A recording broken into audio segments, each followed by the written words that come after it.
Halo teman-teman, kembali lagi dengan saya Aris Munandar. Pada kesempatan kali ini saya akan membahas materi fungsi matematika kelas 10 baik untuk SMK maupun SMA. Sebelum kita memulai, jangan lupa like, komen, dan share video ini ya. Semoga bermanfaat.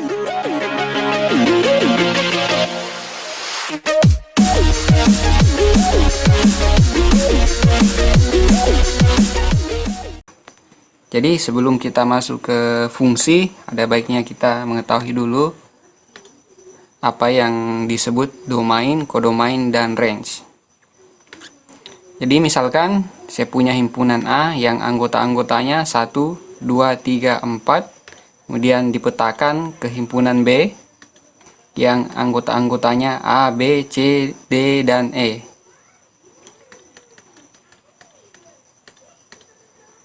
Nah, domain itu adalah semua anggota himpunan A, atau dengan kata lain domain adalah daerah asal. Dinotasikan DF sama dengan A sama dengan 1, 2, 3, dan 4. Kemudian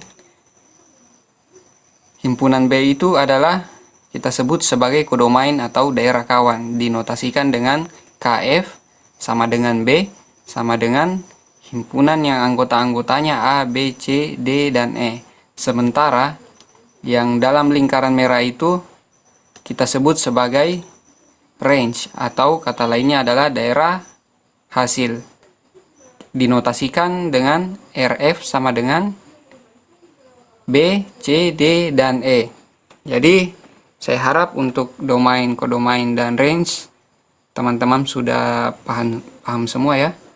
Nah, setelah ini kita lanjut ke fungsi dan relasi. Nah, relasi itu sendiri adalah hubungan antara dua himpunan A dan B yang memasangkan anggota-anggota A dengan anggota-anggota B. Sementara fungsi adalah suatu relasi khusus yang menghubungkan setiap anggota A dengan tepat satu anggota B. Jadi relasi dan fungsi ini beda ya. Bahasa gampangnya adalah semua fungsi adalah relasi, tapi tidak semua relasi adalah fungsi. Jadi perbedaan dari relasi dan fungsi itu yang pertama, kalau relasi, daerah asal boleh punya pasangan lebih dari satu pasangan. Tapi kalau fungsi, daerah asal hanya boleh punya tepat satu pasangan. Kemudian perbedaan keduanya adalah daerah untuk relasi itu daerah asal boleh tidak punya pasangan. Tapi kalau fungsi, daerah asal harus punya pasangan. Dengan kata lain, tidak boleh menjomblo. Nah, supaya teman-teman lebih paham, saya punya 3 contoh pemetaan. Ini modelnya diagram panah. Nah, untuk gambar pertama, coba kita perhatikan sama-sama.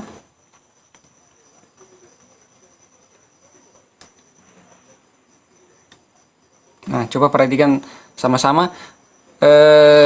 Gambar 1, 2, dan 3 ini adalah kesemuanya relasi. Nah, tapi kalau fungsi belum tentu. Kita cek satu-satu. Untuk gambar pertama, coba kita lihat. Tadi definisinya fungsi itu harus punya pasangan dan tidak boleh lebih dari satu. Nah, ini sudah menyalahi. B-nya punya pasangan lebih dari satu, yaitu 1 dan 2. Nah, jadi ini bukan fungsi, tapi cuman relasi. Jadi ini cuma relasi ya. Kemudian gambar kedua, coba kita perhatikan. Nah, ini juga relasi, tapi bukan fungsi karena ada anggota himpunan A yang tidak mempunyai pasangan di himpunan B, yaitu B. Kemudian gambar ketiga, diagram panah yang ketiga ini adalah relasi, juga termasuk fungsi. Kenapa? Karena setiap anggota A mempunyai tepat satu pasangan di B. Jadi saya harap dengan penjelasan ini teman-teman sudah bisa paham yang mana relasi, yang mana fungsi. Oke?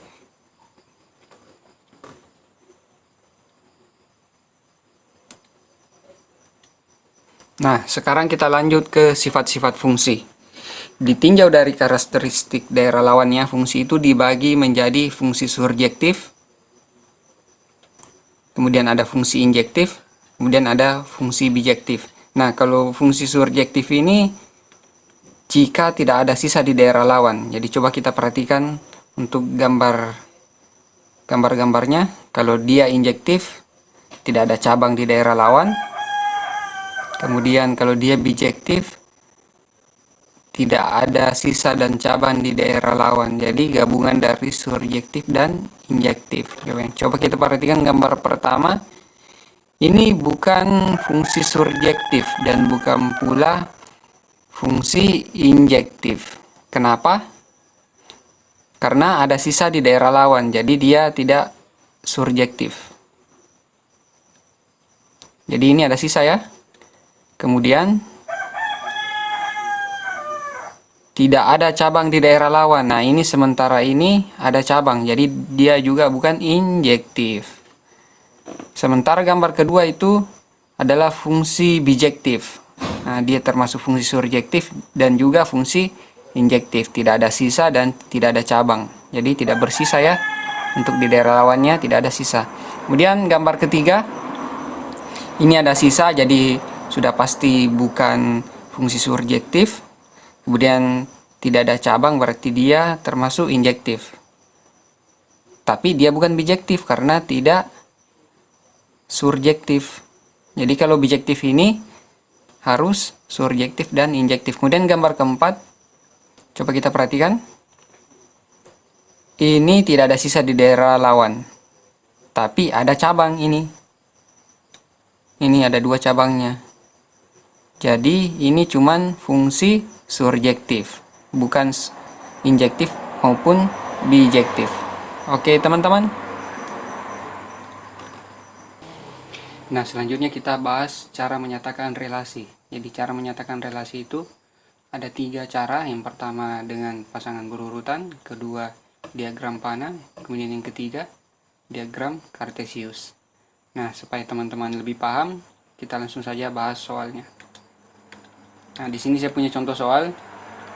Kita diminta menggambar diagram panahnya dengan relasi lebih dari, kemudian kita diminta menggambar diagram Kartesiusnya, terus yang terakhir kita juga diminta menuliskan himpunan pasangan berurutannya. Oke, kita tulis yang pertama, kita tuliskan dulu anggota dari himpunan A, kemudian anggota dari himpunan B. Nah, seperti ini. Terus kita kerjakan yang pertama tadi, diagram panah ya. Nah, caranya cukup mudah. Kita tuliskan anggota-anggota himpunan A dan B. Jadi anggota himpunan A itu 1, 3, 5, dan 15. Jadi ini relasinya lebih dari ya. Kemudian kita hubungkan. Jadi 1 ada pasangannya tidak? Tidak ada kan? Karena 1 tidak ada lebih dari di sini. Cuman yang bisa itu 3 lebih dari 1. Kemudian juga 3 lebih dari 2. Selanjutnya 5 lebih dari 2. Juga lebih dari 1. Terus 15 lebih dari 1. 15 juga lebih dari 2. 15 lebih dari 5.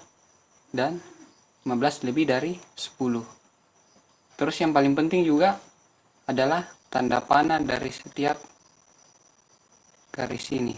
Jadi harus ada tanda panahnya ya.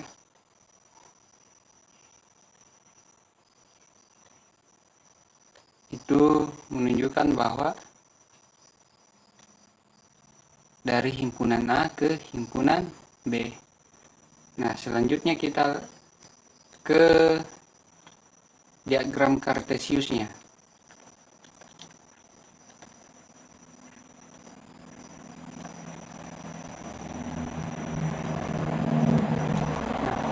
Untuk diagram Kartesiusnya ini, anggota-anggota himpunan A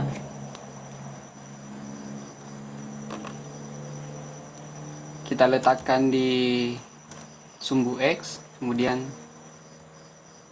anggota-anggota himpunan B itu kita letakkan di sumbu Y. Jadi kita pakai skala 5 saja. Di ini 5, ini 10. Ini sumbu Y ya. 5, 10, 15. Nah, kita pasangkan. 3 berpasangan dengan 1. Jadi, kita bagi dulu. 3 ini ya, berpasangan dengan 1.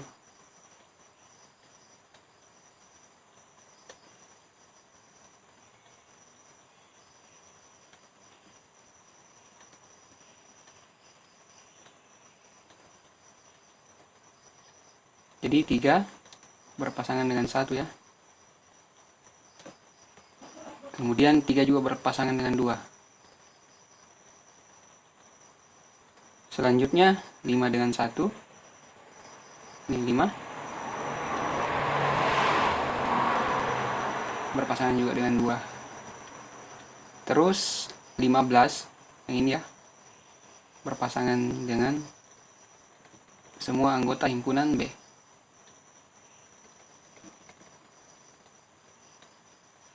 Setelah 2, 5 juga masuk.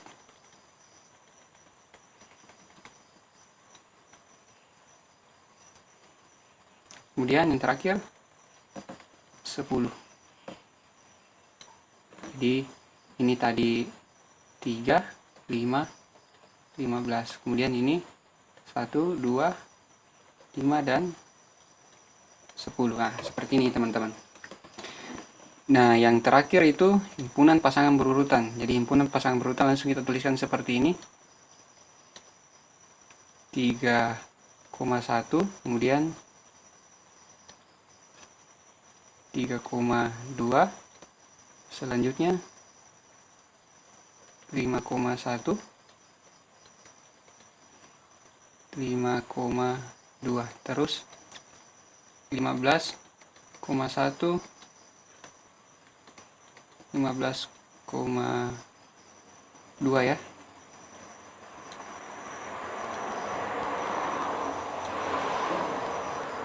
Dua, 15,5, dan terakhir 15,10. Jadi A dulu baru himpunan B, himpunan A, himpunan B, himpunan A, himpunan B. Oke, untuk cara menyatakan relasi saya kira teman-teman melalui pembahasan contoh soal ini sudah paham. Nah, sekarang kita lanjut ke operasi aljabar pada fungsi. Jadi operasi aljabar pada fungsi itu meliputi yang pertama untuk penjumlahannya F tambah G seperti ini, maka dia definisinya seperti ini, Fx ditambah Gx. Sampai untuk pembagian, jadi ada pengurangan, pembagian, penjumlahan, perkalian, dan pembagian. Nah, supaya teman-teman lebih paham tentang operasi aljabar ini, mari kita bahas contoh soal yang sudah. Jadi ini soalnya ada fungsi fx, x tambah 3, kemudian ada juga fungsi gx, x pangkat 2 kurang 9. Nah, kita diminta mencari f tambah g nya, f kurang g, f kali g, dan f dibagi g.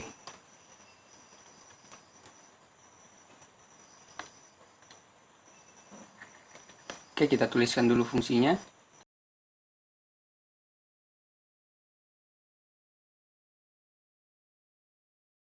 Nah, yang pertama untuk f tambah g, x nya itu tadi definisinya adalah fx ditambah gx. Nah, kita kerjakan, kita ganti fx itu menjadi x tambah 3, kemudian gx nya x pangkat 2 dikurang 9. Nah, kita majukan ke depan yang berpangkat lebih tinggi, kemudian x, kemudian ini bisa kita operasikan dengan minus 9, hasilnya adalah minus 6. Nah, kemudian untuk bagian B, f dikurang g x itu tidak lain adalah fx dikurang gx. Nah, ini kalau kita kerjakan, kita ganti fx nya x tambah 3, kemudian dikurang x pangkat 2 dikurang 9. Nah, kita kali ke dalam, ini negatif 1 kali x pangkat 2 itu hasilnya ini, kemudian ini jadi positif ya, karena negatif 1 dikali negatif 9 adalah positif 9. Nah, sekarang kita susun yang pangkat tertinggi di depan, kemudian ditambah X. Ini kita bisa operasikan dengan 9, jadi 12. Nah, untuk bagian C-nya dikali ya.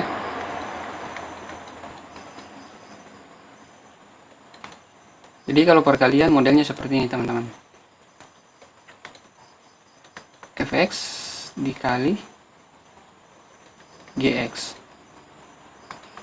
Nah, kita masukkan fx-nya tadi, x tambah 3, kemudian dikali dengan gx, x pangkat 2 dikurang 9. Nah, ini kita kalikan, x dikali x pangkat 2,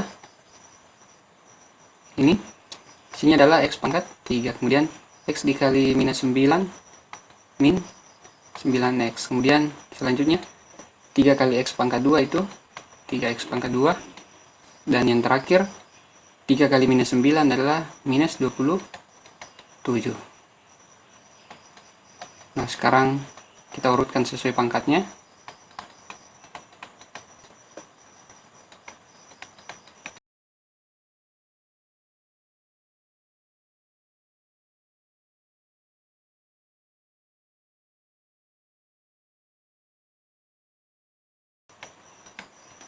Nah, terus yang terakhir bagian D untuk pembagiannya. F per G X tadi seperti ini ya, per GX. Jadi fx-nya x tambah 3, kemudian gx-nya x pangkat 2 dikurang 9. Nah, ini kita sederhanakan, yang di bawah kita faktorkan, itu menjadi x pangkat 2 dikurang 3 pangkat 2, kemudian x tambah 3. Nah, ini bisa kita ubah menjadi x kurang 3 x tambah 3. Nah, ini coret, jadi tersisa 1 per x kurang 3. Jadi seperti itu teman-teman ya. Nah, saya masih punya contoh soal untuk fungsi ini. Nah, contohnya seperti ini. Jadi ada fungsinya fx, x kurang 4. Kita diminta mencari nilai dari fx pangkat 2 dikurang 3 kali fx. Jadi ini sudah kombinasi dari aljabar fungsi tadi ya. Jadi ada penjumlahan, ini pangkat 2 berarti perkalian, kemudian ada pengurangan, ada juga perkalian.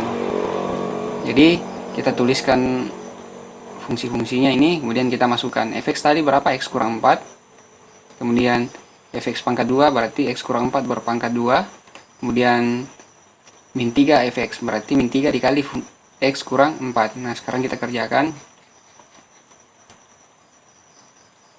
Nah, yang diminta adalah untuk x sama dengan 2. Jadi artinya x nya kita ganti dengan 2. Jadi 2 dikurang 4 ditambah 2 kurang 4 pangkat 2, kemudian dikurang 3 kali 2 kurang 4. Hasilnya adalah minus 2 ditambah minus 2 berpangkat 2 dikurang 3 dikali minus 2. Hasil akhirnya adalah 8.